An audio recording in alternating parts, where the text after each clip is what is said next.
நான் உனக்கு கட்டளையிடவில்லையா?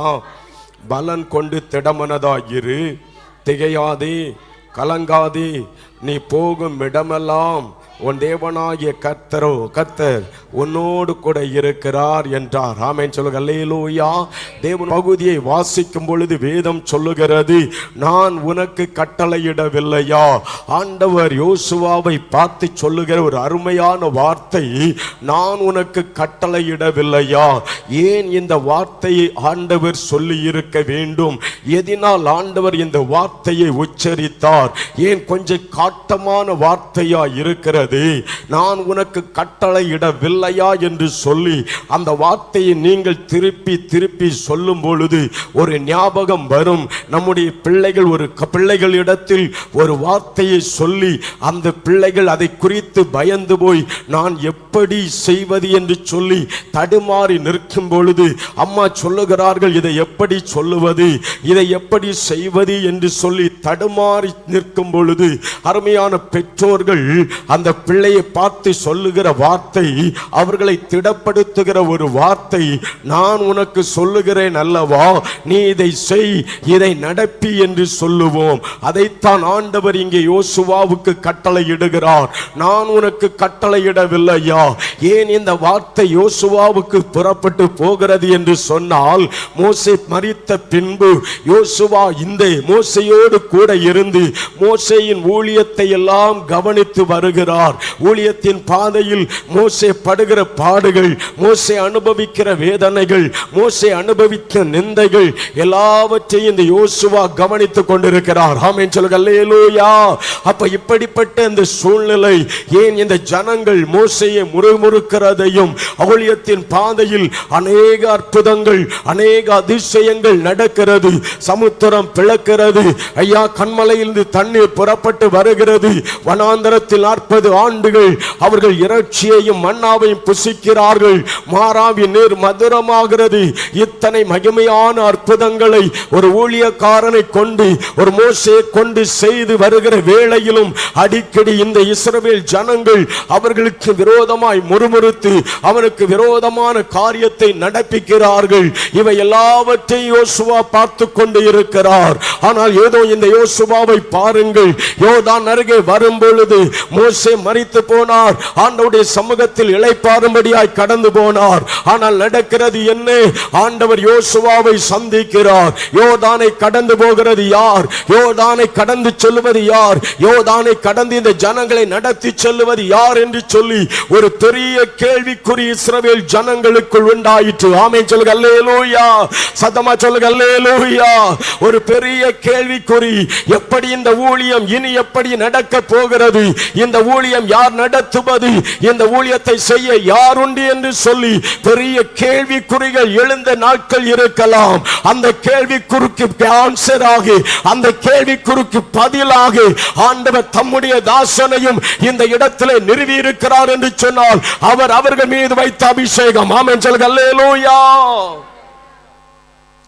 கர்த்தர் மோசேயின் அந்த அபிஷேகத்தை யோசுவாவுக்கு வைக்கிறார். ஜனங்களுக்குள்ள ஒரு பெரிய கேள்விக்குறி, எப்படி யார் முன் செல்லுவது? ஆண்டவர் யோசுவாவை பார்த்து சொல்லுகிறார், நான் உனக்கு கட்டளையிடவில்லையா? ஏன் ஆண்டவர் அந்த மோசேயின் கனமான ஊழியத்தை யோசுவாவின் மீது வைக்கிறார். யோசுவாவை பார்த்து சொல்லுகிறார், நீ இந்த ஜனங்களை யோர்தானை கடந்து இந்த ஜனங்களை நான் அவர்களுக்கு கொடுக்கிற தேசத்திற்கு நேராய் அழைத்து செல்ல வேண்டும் என்கிற ஒரு உன்னத பணியை ஆண்டவர் இந்த யோசுவாவுக்கு கொடுக்கிறார். ஆமென் சொல்லுங்க அல்லேலூயா. அப்பொழுதுதான் யோசுவா பிரமித்து போய் நிற்கிறார், கலங்கி போய் நிற்கிறார். எப்படி இந்த காரியத்தை செய்ய முடியும்? எப்படி இந்த ஊழியத்தை நான் நிறைவேற்ற போகிறேன்? எப்படி இந்த ஊழியம் வளர போகிறது? அல்லது எப்படி இந்த ஜனங்களை நான் கானானுக்கு நேராக நடத்தி செல்ல போகிறேன் என்கிற ஒரு பெரிய கேள்விக்குறியோடு, பயத்தோடும் நடுக்கத்தோடும் யோசுவா நிற்கிறார். காரணம் என்ன? ஊழியத்தின் ஆரம்பமே யோர்தான், ஊழியத்தின் ஆரம்பமே யோர்தான். கரை புரண்டு போகிறது.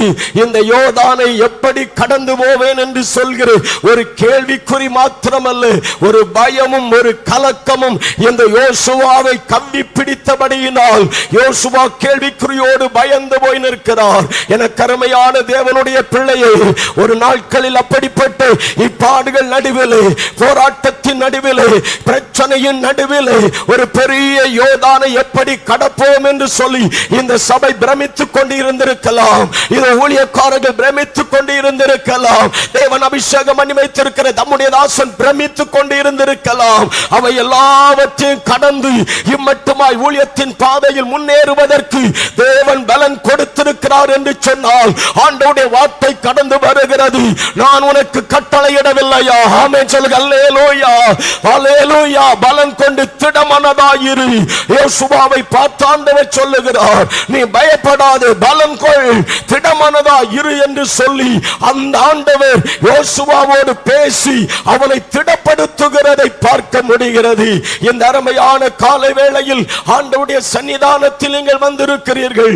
ஆண்டவருடைய பாதத்தில் அமர்ந்திருக்கிற நீங்களும் ஏதோ ஒரு விதத்தில் பயந்து கலங்கி போய் நடுக்கத்தோடும் கலக்கத்தோடும் இருக்கலாம். இந்த எத்தனையோ யோர்தான்கள், எத்தனையோ போராட்டங்கள், எத்தனையோ பாடுகள் உங்கள் வாழ்க்கைக்கு, குடும்பத்திற்கு, சபைக்கு விரோதமாய் வந்த பொழுதும் கர்த்தர் வந்த யோர்தானை பிளந்து அவைகளை மேற்கொள்ளுவதற்கு ஏற்ற பலனை தந்து நான் உன்னோடு கூட இருக்கிறேன் என்று சொல்லி ஆண்டவர் தம்முடைய வார்த்தையை, வாக்குத்தத்தத்தை இந்த சபைக்கும் அல்லது விசுவாசிகளுக்கும் ஊழியருடைய வாழ்க்கையிலும் நிறைவேற்றி நான் உன்னோடு கூட இருக்கிறேன் என்பதை ஆண்டவர் இந்த நாட்களிலே நிறைவேற்றி கொண்டிருக்கிறபடியால் கரங்களை தட்டி ஆண்டவருக்கு நன்றி சொல்லுவோம்.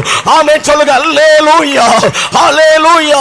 எத்தனை யோர்தான் வந்தாலும், எத்தனை போராட்டங்கள் வந்தாலும், எத்தனை பாடுகள் வந்தாலும் ஆண்டவர் சொல்லுகிறார், நான் உன்னோடு கூட இருக்கிறேன், சபை உன்னோடு கூட நான் இருப்பேன் என்று ஆண்டவர் சொல்லுகிறார். ஆண்டவருடைய வார்த்தை, நான் உன்னோடு கூட இருக்கிறேன். ஆண்டவர் இம்மட்டும் உங்களை நடத்தினது போல இனியும் அவர் நடத்த வல்லமையுள்ளவர். ஆமென் சொல்லுங்க. அல்லேலூயா. ஆண்டவர் சொல்லுகிறார், திகையாதே, கலங்காதே, பயப்படாதே. ஏன் அந்த வார்த்தை ஆண்டவர் சொல்லுகிறார் என்று சொன்னால், நீ திகைக்கும்படியாய், பயப்படும்படியாய், கலங்கும்படியான சூழ்நிலைகள் வரும். ஆமென் சொல்லுங்க. அல்லேலூயா. ஊழியம் என்றால் லேசான காரியம் அல்ல. இந்த ஜனங்களை நடத்துவது லேசான காரியம் அல்ல. இந்த யோர்தானை கடந்து இந்த ஜனங்களை அழைத்து செல்ல லேசான காரியம் அல்ல. யோசுவா, உனக்கு பிரச்சனை வரும், போராட்டங்கள் வரும், கலக்கங்கள் வரும், பாடுகள் வரும், நிந்தைகள் வரும், அவமானங்கள் வரும். எல்லாவற்றையும் நீ கண்டு கலங்காது, நீ பயப்படாது, நீ திகையாது. காரணம் என்ன? நான் உன் கூடவே இருக்கிறேன். ஆமென் சொல்லுங்க. அல்லேலூயா. ஆண்டவர் ஒரு காரியத்தில் பயப்படாதே என்று சொல்லுகிறார் என்று சொன்னால் அதற்கு முன்பதான் நாம் யோசிக்க வேண்டும். ஏதோ பயப்படும்படியான காரியம் வரப்போகிறது, ஏதோ நாம் கலங்கும்படியான சம்பவங்கள் நடக்க போகிறது, ஏதோ நாம் பிரமிக்கபடியாய் இந்த காரியங்கள் நடக்க போகிறது, சம்பவிக்க போகிறது, அறிந்து கொள்ள வேண்டும். ஆகவே தான் ஆண்டவர் அதற்கு முன்பதாக இது என் வாழ்க்கையில், என் பிள்ளையின் வாழ்க்கையில் வரப்போகிறது, இவன் பயந்து விடக்கூடாது, கலங்கி விடக்கூடாது, திகைத்து விடக்கூடாது என்பதற்காக தான் ஆண்டவர் சொல்லுகிறார், நீ பயப்படாதே, எது வந்தாலும் கலங்காதே, திகையாதே, நான் உன்னோடு கூட இருக்கிறேன். ஆண்டவர் நம்மோடு கூட இருக்கும் பொழுது என்ன வந்தாலும் அவரை கடந்து தான் நம்மிடத்தில் வரணும். ஆமென் சொல்லுங்களேன். சத்தம் அல்லேலூயா. ஆமென், அல்லேலூயா. ஆகவே தேவனுடைய திட்டம் இல்லாமல் ஒன்றும் நம்மை மேற்கொள்வது இல்லை. சத்துரு உங்களை மேற்கொள்ளுவது இல்லை, சாத்தான் உங்களை மேற்கொள்ளுவது இல்லை. எத்தனை பாடுகள் வந்தாலும் வேதம் சொல்லுகிறது, வெள்ளம் போல சத்துரு வரும் பொழுது, வெள்ளம் போல சாத்தான் வரும் பொழுது கர்த்தருடைய ஆவியானவர் அவனுக்கு விரோதமாய் வெற்றி கொடி ஏற்றுகிறார். கையை தட்டி ஆமென் சொல்லுங்க. அல்லேலூயா. கர்த்தருடைய ஆவியானவர் அவனுக்கு விரோதமாய் வெற்றி கொடி ஏற்றுகிறார். சபையின் பாதையில் செல்லும்படிக்கு வெற்றி கொடி ஏற்றும்படியாய் கர்த்தருடைய ஆவியானவர், கர்த்தருடைய வல்லமை உங்கள் நடுவிலிருந்து வெளிப்படுவதை நீங்கள் காண்பீர்கள். சபையில் வெளிப்படுவதை நீங்கள் காண்பீர்கள். உங்கள் போதகர் மூலமாய் வெளிப்படுவதை நீங்கள் காண்பீர்கள். எத்தனை வெள்ளம் போல சத்துரு எழுந்தாலும் அவனை மேற்கொள்ளுகிற அதிகாரத்தை கர்த்தர் உங்களுக்கு வைக்கிறார். காரணம் என்ன? ஆண்டவருடைய வார்த்தை சொல்லுகிறது, நான் உன்னோடு கூட இருப்பேன். ஆமென் சொல்லுங்க. அல்லேலூயா, அல்லேலூயா.